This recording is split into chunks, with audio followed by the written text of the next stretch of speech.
നമസ്കാരം. ആലപ്പി അഷ്റഫ് കണ്ടതും കേട്ടതും എന്ന എൻ്റെ ചാനലിലേക്ക് ഏവർക്കും സ്വാഗതം. വാക്കുകൾ സൂക്ഷിച്ചുപയോഗിച്ചില്ലെങ്കിൽ കേട്ടവർക്ക് പൊറുക്കുവാൻ മാത്രമേ കഴിയൂ. അതൊരിക്കലും മറക്കാൻ കഴിയില്ല. വാക്കുകൾക്ക് രൂപമില്ല, പക്ഷെ അതിന് ജീവിതം രൂപപ്പെടുത്താൻ കഴിയും. ചില വാക്കുകൾ ആത്മാവിൽ മഞ്ഞുപോലെ വീഴും, ചില വാക്കുകളാകട്ടെ തീപ്പൊരി പോലെ ചുട്ടുനീറും. ഉപയോഗിക്കാൻ അറിയാവുന്നവന്റെ കയ്യിൽ വാക്കുകൾ വജ്രങ്ങളാണ്. അഖിൽ മാരാർ താൻ പറയുന്നതൊക്കെ എന്തോ വലിയ സംഭവമാണെന്ന രീതിയിൽ പടച്ചുവിടുന്ന വിവരക്കേടുകളാകട്ടെ ഈ എപ്പിസോഡ്.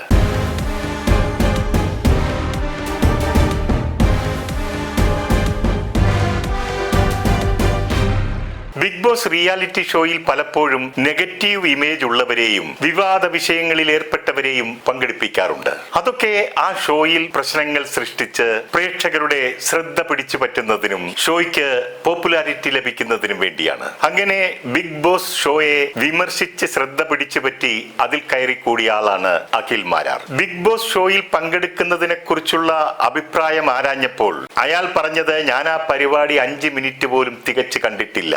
അതിൽ പങ്കെടുക്കുന്നതിലും നല്ലത് ലുലു മാളിന്റെ മുകളിൽ കയറി നിന്ന് തുണിപൊക്കി കാണിക്കുന്നതാണെന്നാണ്. എന്നാൽ അതേ അഖിൽ മാരാർ തന്റെ നിലപാട് മാറ്റി ബിഗ് ബോസിൽ കയറിപ്പറ്റി. ആ ഷോ കൊണ്ട് അയാളുടെ കുടുംബവും ജീവിതവും ഒക്കെ സാമ്പത്തികമായി പച്ചപിടിച്ചു. അതോടൊപ്പം പ്രശസ്തിയും കൈവന്നു. പിന്നങ്ങോട്ട് തനിക്ക് ആവശ്യമുള്ളതുമല്ലാത്തതുമായ എല്ലാ കാര്യങ്ങളിലും അഭിപ്രായം വിളമ്പാനും തുടങ്ങി. അതിൽ മിക്കവയും പുലിവാൽ പിടിക്കുന്നവയുമായിരുന്നു. ബിഗ് ബോസിൽ പങ്കെടുത്ത് 1ാം സ്ഥാനത്തെത്തിയെങ്കിലും ഹൗസിനകത്തും പൊതുസമൂഹത്തിനും അയാൾ വേദനയുണ്ടാക്കുന്ന വിടുവായിത്തങ്ങൾ പറയുകയുണ്ടായി. ഒരു നേരത്തെ വിശപ്പടക്കാനുള്ള ഭക്ഷണമെടുത്ത് കഴിച്ചു എന്നതിന്റെ പേരിൽ തല്ലിക്കൊന്ന അട്ടപ്പാടിയിലെ മധു എന്ന ചെറുപ്പക്കാരനെ അധിക്ഷേപിക്കുന്നതായിരുന്നു അതിലൊന്നാമത്തത്.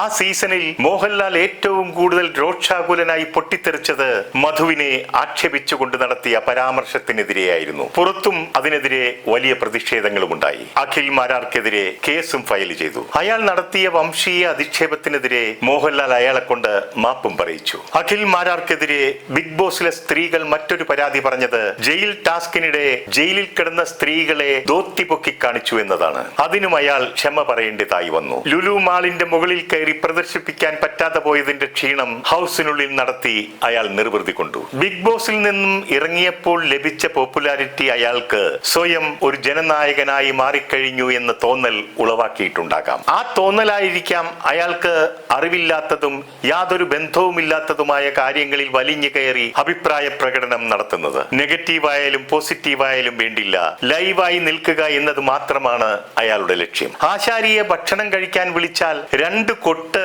കൂടുതൽ കൊട്ടുമെന്ന് എന്റെ അച്ഛൻ പറഞ്ഞിട്ടുണ്ട് എന്ന് പറഞ്ഞ കമന്റ് നിങ്ങൾക്കെല്ലാം ഓർമ്മയുണ്ടാകുമല്ലോ. അന്ന് വിശ്വകർമ്മ സമുദായത്തെ ആക്ഷേപിച്ചു എന്ന് പറഞ്ഞ് ആ സമുദായക്കാർ രംഗത്ത് വന്നപ്പോൾ നിക്കക്കള്ളിയില്ലാതെ അന്നും അഖിൽ മാപ്പ് പറഞ്ഞ് തടിയൂരി. മനസ്സിൽ സമത്വഭാവനയും വിശാല മനസ്സോടെ ചിന്തിക്കുകയും ചെയ്യുന്ന ഒരാൾക്ക് ഒരിക്കലും ഇത്തരമൊരു കമന്റ് പറയാൻ സാധിക്കില്ല.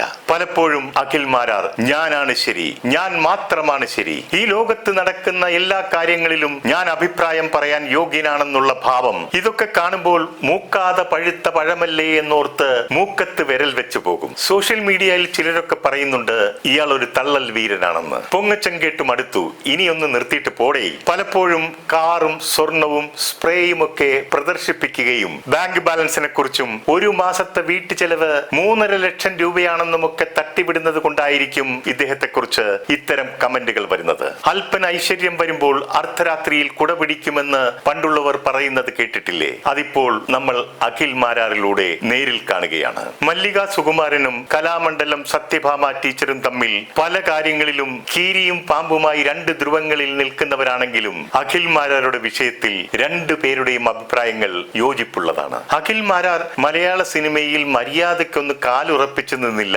അതിനു മുൻപ് വർഷങ്ങളുടെ സിനിമാ പാരമ്പര്യമുള്ള, സിനിമയുടെ സമസ്ത മേഖലകളിലും പടർന്ന് പന്തലിച്ചു നിൽക്കുന്ന പൃഥ്വിരാജിനെ അപമാനിച്ചും വിമർശിച്ചും കൊണ്ടാണ് സിനിമാ മേഖലയിൽ അയാൾ കാലൂന്നി നിൽക്കാൻ ശ്രമിക്കുന്നത്. ചന്ദ്രനെ നോക്കി പട്ടി ഓലിയിടുന്നത് പോലെയാണ് അഖിൽ മാരാരുടെ പ്രവൃത്തിയെന്ന് പറയാതെ വയ്യ. പൃഥ്വിരാജ് അഖിൽ മാരാരെ പോലുള്ളവരുടെ ജൽപ്പനങ്ങൾക്ക് ചെവി തരില്ല എന്ന് അഖിലിനറിയാം. മറ്റാരെയോ സുഖിപ്പിക്കാൻ വേണ്ടിയാണ് ഇയാൾ ഇങ്ങനെയൊക്കെ തട്ടിവിടുന്നത്. പൃഥ്വിരാജിനെതിരെ പറയാൻ പീഡന കഥകളോ തട്ടിപ്പ് വെട്ടിപ്പ് കഥകളോ മറ്റാക്ഷേപങ്ങളോ ഒന്നുമില്ലാത്തത് കൊണ്ടായിരിക്കാം മാരാർ പറയുന്നത് പുതിയ ആൾക്കാർക്ക് അവസരം കൊടുക്കുന്നില്ല എന്നുള്ളത്. പൃഥ്വിരാജിനെ കൊണ്ട് മലയാള സിനിമയ്ക്ക് ഒരു പ്രയോജനവുമില്ലെന്നാണ് അയാളുടെ ഭാഷ്യം. മാരാർ ഇതൊക്കെ പല പ്രാവശ്യം ആവർത്തിച്ച് പറഞ്ഞപ്പോഴാണ് ഇതിന് തക്ക മറുപടിയുമായി മല്ലിക ചേച്ചി രംഗത്ത് വന്നത്. വഴിയെ പോകുന്ന ചെണ്ടകളെല്ലാം എടുത്തിട്ടടിക്കുന്ന ഒരുത്തനാണ് അഖിൽ മാരാർ. അവനെ ആദ്യം ഞാൻ കാണുന്നത് കൊട്ടാരക്കരയിൽ ഒരു ഫംഗ്ഷന് പോകുമ്പോഴാണ്. ബിഗ് ബോസിൽ നിന്നും വന്ന സമയത്തായിരുന്നു അത്. അന്ന് ഞാൻ കരുതിയത് സാമർഥ്യമുള്ള ഒരു ചെറുപ്പക്കാരനായിരിക്കും അയാളെന്ന്.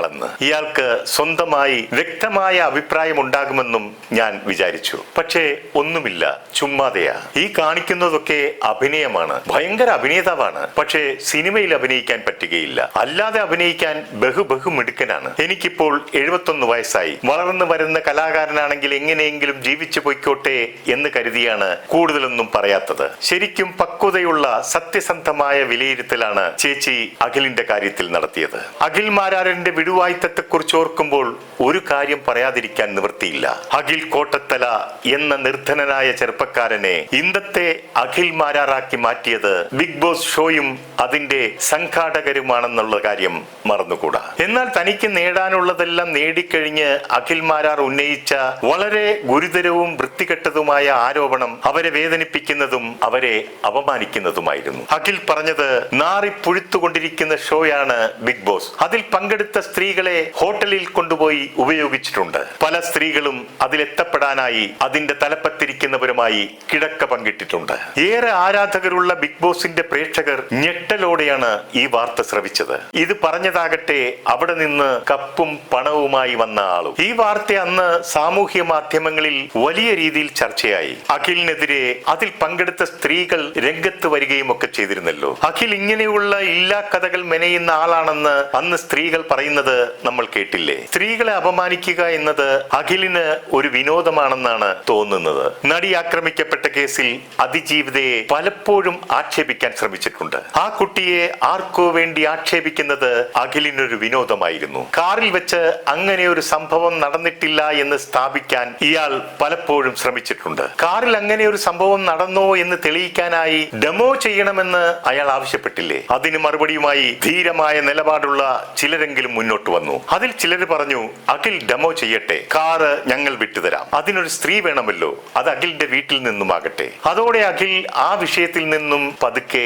എസ്കേപ്പായി. ഇത്തരം വൈകൃത സ്വഭാവങ്ങളുടെ ഉടമയായ അഖിലിന്റെ മനസ്സിലെ അടങ്ങാത്ത ഒരാഗ്രഹമായിരുന്നു ഒരു ജനപ്രതിനിധി ആകുക എന്നത്. അതിനായി അഖിൽ മുട്ടാത്ത വാതിലുകളില്ല, നിരങ്ങാത്ത പാർട്ടി ഓഫീസുകളില്ല, കാണാത്ത നേതാക്കന്മാരുമില്ല. അതിനായി കോൺഗ്രസ് നേതാക്കളായ വി.ഡി. സതീശനെയും രമേശ് ചെന്നിത്തലയും പോയി കാണുകയും അവരുമൊത്തുള്ള ഫോട്ടോകൾ സോഷ്യൽ മീഡിയയിൽ പങ്കുവെക്കുകയും ചെയ്തിരുന്നു. എന്നിട്ട് അയാൾ സ്വയം പ്രഖ്യാപിത സ്ഥാനാർത്ഥിയായി മാറി. കൊട്ടാരക്കരയിൽ താനാണ് UDF സ്ഥാനാർത്ഥി എന്ന തരത്തിൽ വാർത്തകൾ പ്രചരിപ്പിച്ചു. ഈ നേതാക്കന്മാരെയൊക്കെ കണ്ട് തന്റെ ആഗ്രഹം പ്രകടിപ്പിച്ചു എന്നത് സത്യമാണ്. അവരുടെ ആരുടെയും ഭാഗത്തു നിന്നും അനുകൂലമായ ഒരു പ്രതികരണവും ഉണ്ടായില്ല. അവർ പറഞ്ഞത് ജനങ്ങളുടെ ഇടയിലിറങ്ങി പ്രവർത്തിക്കുന്ന ഒരു പൊതുപ്രവർത്തകനായതിനു ശേഷം നമുക്ക് ആലോചിക്കാം എന്നതാണ്. ഒരുപക്ഷെ അഖിലിന് സ്വയം തോന്നിയിരിക്കാം കേരളത്തിലെ വലിയ ജനനായകനായ തനിക്ക് ഇതിന്റെ വല്ല ആവശ്യമുണ്ടോ എന്ന്. എന്തായാലും എനിക്ക് സ്ഥാനാർത്ഥിയായേ തീരൂ. അങ്ങനെയാണ് ആ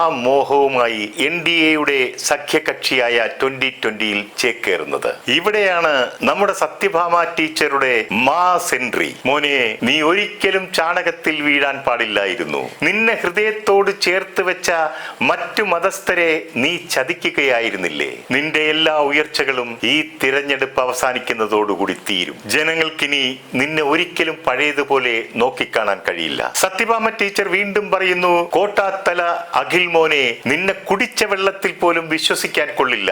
നീ വെറും നാവാട്ടക്കാരൻ മാത്രമാണ്. ഇതെല്ലാം കണ്ടും കേട്ടും ഹാലിളകിയത് കൊണ്ടാകാം അങ്ങാടിയിൽ തോറ്റതിന് അമ്മയുടെ നെഞ്ചത്ത് എന്ന് പറയുന്നത് പോലെ പ്രതിപക്ഷ നേതാവ് വി.ഡി. സതീശന്റെ നേരെയായി ഇയാളുടെ പരാക്രമം. വലിയ ബുദ്ധിമാനും മിടുക്കനും വിവേകശാലിയുമായ അഖിൽ പറയുന്നു, സതീശന്റെ ജാട കണ്ടപ്പോൾ ചാണകം വാരിയെറിയാൻ തോന്നിയെന്ന്. അഖിൽ മാരാർ, നിങ്ങൾ തീക്കൊള്ളി കൊണ്ടാണ് തലചൊറിയുന്നതെന്ന് ഓർക്കുക. ഇതുപോലെ കോൺഗ്രസുകാർക്കും താങ്കളുടെ തിരുമോന്ത കാണുമ്പോൾ പലതും ചെയ്യണമെന്ന് തോന്നും. അങ്ങനെ തോന്നിയാൽ തനിക്കത് ചിലപ്പോൾ താങ്ങാൻ കഴിഞ്ഞെന്ന് വരില്ല. താങ്കൾക്ക് ഇഷ്ടമുള്ള രാഷ്ട്രീയ നിലപാട് സ്വീകരിക്കാനും സ്വീകരിക്കാതിരിക്കാനും ഇലക്ഷന് നിൽക്കാനും നിൽക്കാതിരിക്കാനും ഒക്കെയുള്ള അവകാശവും സ്വാതന്ത്ര്യവും ഒക്കെ ഉണ്ട്. അത് മറ്റുള്ളവരുടെ മുഖത്ത് ചാണകമെറിയാനും അതിജീവിതകളെ ആക്ഷേപിക്കാനുമുള്ള അവകാശമായി കാണരുത്. ഇനിയെങ്കിലും അഹംഭാവവും അഹങ്കാരവും വിടുവായിത്തരവും വിവരക്കേടും പൊങ്ങച്ചവും ഒക്കെ വെടിഞ്ഞ് സത്യത്തിന്റെയും നീതിയുടെയും പാതയിലൂടെ സഞ്ചരിച്ച് വിനയമുള്ള നല്ലൊരു മനുഷ്യനായി ജീവിക്കാൻ ശ്രമിക്കുക. താങ്കളുടെ മുൻപിൽ